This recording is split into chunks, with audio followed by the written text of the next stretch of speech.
Neon तक कर लिया। नियोन के बाद क्या है हमारा सोडियम। जो हमारा सोडियम है इसका एटॉमिक नंबर है 11, 2, 8 और 1। तो इसकी वैलेंसी क्या है 1 + 1 है, क्योंकि इसके ये दोनों क्या है कंप्लीट। अब अगले वाले शेल में कितने हैं 8, यहाँ पे 1 है, कोई इसे 7 नहीं देगा, इसलिए अपना ये क्या कर देगा लॉस। इसलिए सोडियम की वैलेंसी कितनी है +1। सोडियम के बाद है मैग्नीशियम। मैग्नीशियम का एटॉमिक नंबर होता है 12, 2, 8, 2। ये भी क्या कर देगा अपने डोनेट कर देगा, क्योंकि कोई इसे 6 इलेक्ट्रॉन नहीं देगा इजीली। तो इसकी वैलेंसी क्या हो जाएगी +2। फिर आया एल्युमिनियम। इसकी 13 एटॉमिक नंबर होता है 2 पहली शेल में, मैक्सिमम 2 ही जाएंगे। फिर 8, 2, 8, 10 और बचे 3, ये भी डोनेट कर देगा तो इसकी भी +3। फिर आया हमारा silicon. Sodium, magnesium, aluminium, silicon. Silicon का 14, 2, 8, 4, इसकी +1, 4 और -4 कुछ भी देखेंगे ऐसे ही। अब सिलिकॉन के बाद आता है हमारा 15 नंबर पे फास्फोरस, 2, 8, 10 और 5। अब ये अपने 5 लॉस नहीं करेगा, ये 3 गेन करेगा और 3 गेन करने के बाद कितने हो जाएंगे इसके 8। तो इसकी वैलेंसी क्या होगी -3। फास्फोरस के बाद आता है हमारा सल्फर, 2, 8, 6, इसकी वैलेंसी -2, ये कंप्लीट करने। फिर आता है क्लोरीन, 2, 8 और 7, इसकी वैलेंसी -1। फिर आता है हमारा क्लोरीन के बाद क्या आता है आर्गन, 18, 2, 8, 8, ये तो कंप्लीट है, इसकी वैलेंसी कितनी हो गई 0। आर्गन के बाद आता है पोटेशियम, 2, 8, 8 और 1, 10, 18 और 1, 19, इसकी वैलेंसी +1। फिर आता है हमारा कैल्शियम, 20 एटॉमिक नंबर, इसकी वैलेंसी 2, 8, 8, 2, ये भी क्या होगी +2, क्योंकि कोई इसे नहीं देगा इतने इलेक्ट्रॉन जितनी इसकी शेल कंप्लीट हो गई। यहाँ पे क्या बन जाएगा इलेक्ट्रॉन लॉस करके आर्गन बन जाएगा। और आर्गन क्या होती है नोबल गैस होती है। अब जितने भी हमारे पास हमने देखा कि कोई इलेक्ट्रॉन को लॉस कर रहा है, कोई इलेक्ट्रॉन को गेन कर रहा है। जो ये एटम्स है ये इलेक्ट्रॉन को लॉस और गेन इसलिए कर रहे हैं ताकि इनका जो लास्ट वाला सेल है वो कंप्लीट रहे। और हर एटम क्या बनना चाहता है, जो पीरियोडिक टेबल में लास्ट वाली लाइन होती है उन्हें इनर्ट गैस कहते हैं या फिर नोबल गैस कहते हैं। पूरे पीरियोडिक टेबल में हर कोई क्या बनना चाहता है, जो लास्ट वाले एलिमेंट होते हैं पीरियोडिक टेबल के, जिसके अंदर आता है हमारा हीलियम, नियोन, आर्गन, क्रिप्टॉन, सब इनर्ट गैस बनना चाहते हैं। क्योंकि जो इनर्ट गैस है वो क्या है स्टेबल है, वो फिर किसी से रिएक्ट नहीं करती। इसलिए अब हमने वैलेंसी बनाना तो सीख लिया, अब हम फॉर्मूला बनाना सीखेंगे कि इनसे जो वैलेंसी है, इनसे जो हमारा फॉर्मूला है वो किस तरीके से बनता है। हमने पूरी वैलेंसी सीख ली, अब इससे हम क्या बनेंगे अपना फॉर्मूला बनाना सीखेंगे। जैसे कि हमारे को कुछ वैलेंसीज याद रखनी पड़ेंगी OH की। अब हम सीखेंगे फॉर्मूला बनाना। हमें कुछ वैलेंसीज याद रखनी पड़ेगी।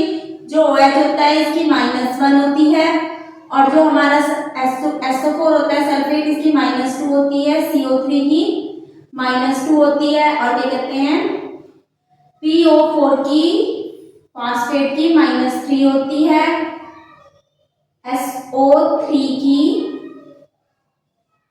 भी -3 होती है। इस तरीके से लिखे रहते हैं CO3 के ऊपर -3, ठीक है। अब जैसे कि हमें 2 एटम दिए, एक दिया कार्बन, ठीक है, और एक दिया ऑक्सीजन। कार्बन और ऑक्सीजन दिए, अब हमसे पूछा है कि इनका फॉर्मूला बनाओ। पहले हमने क्या करा, जो कार्बन है इसका एटॉमिक नंबर 6 और ऑक्सीजन का 8, 2, 8, 8, 18 होते हैं। KLMN क्लासेस, पहले में मैक्सिमम 2 इलेक्ट्रॉन, दूसरी में 4, इसमें मैक्सिमम 2, फिर 6। इसको कंप्लीट करने के लिए कितने चाहिए -2, 2 चाहिए, 8 हो जाएगा। सेम इसी तरीके से अगर हम इसमें देखें तो इसमें 4। अब ऑक्सीजन के नीचे ये लिखा कार्बन, ये रहा ऑक्सीजन।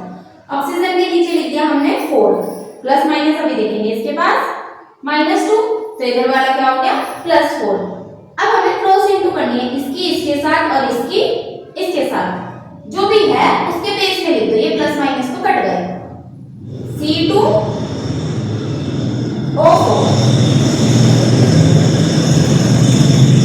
ये एक ही टेबल में आते हैं तो ये क्या हो जाएंगे Ca1 और ये क्या हो जाएगा 2, तो हम इसे क्या लिखेंगे CO2। अब जैसे कि H2O है, सॉरी हाइड्रोजन और ऑक्सीजन का हमें फॉर्मूला बनाना है। अब हाइड्रोजन और ऑक्सीजन का फॉर्मूला बनाने के लिए क्या करेंगे हम,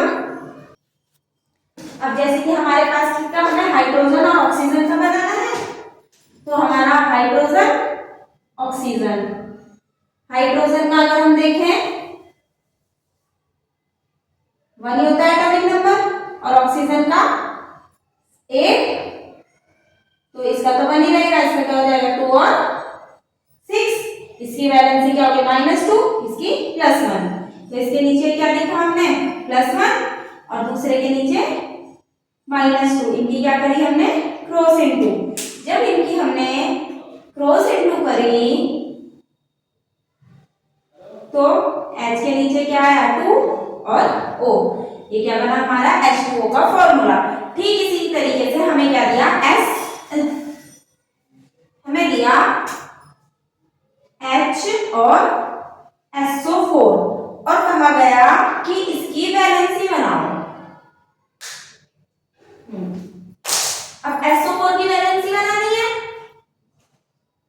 इसकी तो बनी होती है और SO4 की हमें याद रखनी है -2, ऐसे करी क्रॉस इनटू करी, इसकी इसके साथ इसकी इसके साथ, तो H2SO4। ठीक है, अब जैसे कि हमें बनानी है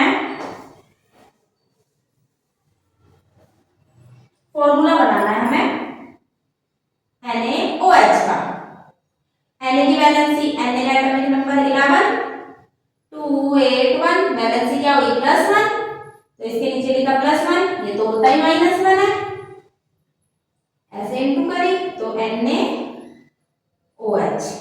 हमें कैल्शियम और ऑक्सीजन की वैलेंसी बनानी है, मतलब कि फॉर्मूला, सॉरी। तो कैल्शियम का अगर हम देखें एटॉमिक नंबर क्या होता है 20, तो 2882, तो इसकी वैलेंसी क्या है +2 और ऑक्सीजन की तो हमने अभी निकाली थी -2, क्रॉस इनटू करी Ca2 और O2 दोनों एक टेबल से कट जाएंगे 2 के से, 2 1 जा 2, 2 1 जा 2, तो Ca1O1, 1 1 नहीं लिखते तो क्या बन जाएगा CaO, ये क्या बन गया हमारा फॉर्मूला। अब जैसे कि हम दूसरा एक और एग्जांपल करते हैं, MgCl, हमें इनका फॉर्मूला बनाना है। अब जो हमारा मैग्नीशियम है इसका एटॉमिक नंबर कितना होता है 12, तो ये क्या होगा 282, इसकी वैलेंसी क्या होगी हमारी +2। अब जब इसकी +2 होगी और क्लोरीन का क्या होता है एटॉमिक नंबर 70, तो 287, तो इसकी -1, यहाँ पे लिखा +2, यहाँ लिखा -1, इसकी इसके साथ इसकी इसके साथ दोनों की करी Mg और प्लस माइनस तो इससे कट जाएंगे, तो Mg और Cl के बीच में क्या आ गया 2। इस तरीके से हमें सारे फॉर्मूले बनाने हैं और एनसीईआरटी की बुक में जो हमारा चैप्टर है एटम एंड मॉलिक्यूल वो इतना ही है। हमारा जो एनसीईआरटी का एटम्स एंड मॉलिक्यूल चैप्टर है वो खत्म हो गया। अब हम जो अपना नेक्स्ट चैप्टर स्टार्ट करेंगे वो क्या है, स्ट्रक्चर ऑफ एटम को हम स्टार्ट करेंगे, जिसमें हम पढ़ेंगे कि जो एटम है वो क्या है, बोर का मॉडल क्या है, रदरफोर्ड का मॉडल क्या है, थॉमसन का मॉडल क्या है, ये सब।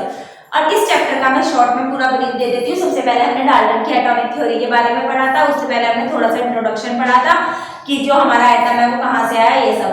पहले साइंटिस्ट डाल्टन थे जिन्होंने एटॉमिक थ्योरी को दिया था। उससे पहले दो मेन लॉ आए थे, law of conservation of mass और लॉ ऑफ कांस्टेंट प्रोपोर्शन। इन दोनों लॉ के बाद डाल्टन ने अपनी थ्योरी दी थी। डाल्टन की जो थ्योरी थी उसके बहुत ड्रॉबैक भी थे। डाल्टन ने बोला था एटम डिवाइड नहीं हो सकता, बट एटम डिवाइड हुआ था इलेक्ट्रॉन, प्रोटॉन और न्यूट्रॉन में।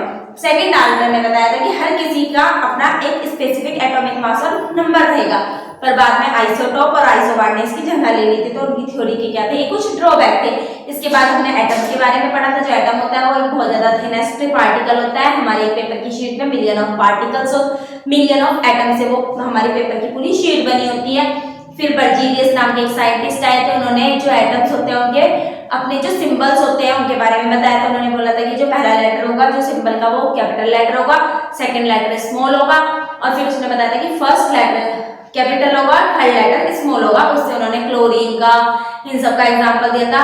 और हीलियम, नियॉन, ये सब वाले जो एग्जांपल थे ये सेकंड लेटर के थे, फर्स्ट और सेकंड लेटर। और जो खाली एक ही लेटर कैपिटल रहता है उसमें हाइड्रोजन, सोडियम, ये सब आए थे। उसके बाद हमने ये भी पढ़ा था कि मोस्टली एटम के जो नाम है वो लैटिन भाषा में लिखे जाते हैं, क्योंकि वो इजीली चेंज नहीं होती है, वो ओल्ड लैंग्वेज है। और उसमें जो आयरन होता है उसको फेरेनियम बोलते हैं, इसलिए उसको Fe के सिंबल से डिनोट किया जाता है। सोडियम को डेप्टेरियम बोलते हैं, इसलिए उसको Na से डिनोट किया जाता है। हमने ये पढ़ा। उसके बाद हमने एटॉमिक नंबर के बारे में पढ़ा। जो हमारे एटॉमिक नंबर होते हैं उससे हमने वैलेंसी को निकालने के लिए सीखा कि किसकी क्या होती है। जैसे क्लोरीन की -1 होती है, मैग्नीशियम की +2 होती है। इन सबको सीखने के बाद हमने एटॉमिक जो हमारा मॉलिक्यूलर फॉर्मूला होता है उसको बनाना सीखा। उससे पहले हमने बीच में एटॉमिक मास निकालने को भी सीखा था। इस चैप्टर में इतना ही था। बाकी हम अपने नेक्स्ट एनसीईआरटी का जो हमारा नेक्स्ट चैप्टर है एटम्स, स्ट्रक्चर ऑफ एटम, हम उसमें सीखेंगे। Thank you.